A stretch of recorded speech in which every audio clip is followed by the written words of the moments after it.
I think I'm going to start a little arts and craft project to add to my tiny home.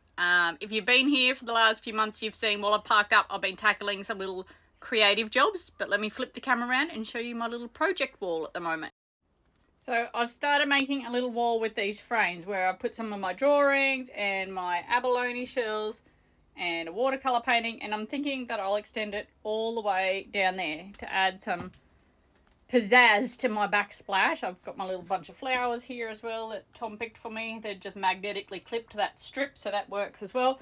But I was thinking, Tom goes metal detecting and he gets a lot of really old coins like 1910 and 1915 and all sorts of old pennies and things.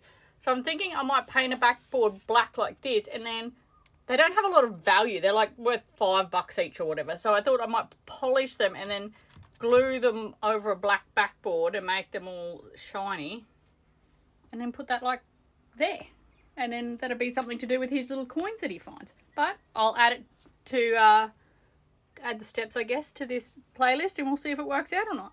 So this is all here, is like pennies and half pennies and bits and pieces. He also started to find a few rings and bits and pieces. Interesting. And he's got a container full of money as well, current money, but Google said not to soak these in CLA, just warm soapy water and then a light polish. So we'll see how we go. Now, I'm not sure whether I should just like slide them down between the plastic and the back sheet. I'll obviously paint it black, or glue them onto the sheet so they stick out like a bit of texture like these.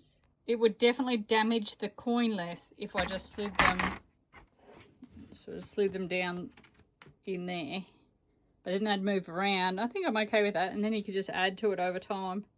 I think that's what I'll do. I'll paint this brown board black and then just slide the coins in there like that.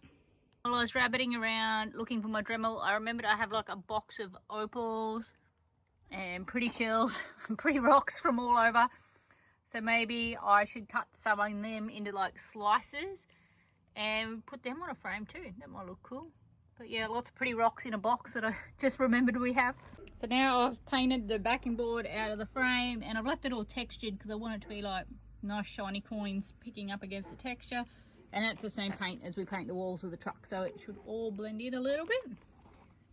I'm just using my Dremel and some polishing compound to make my pennies pretty pennies. Some of them are pretty crusty, and like I said, these are all like the not high value ones. So I'm not really destroying their value by giving them a polish. And then several hours of polishing coins later, now Tom has to fill it up.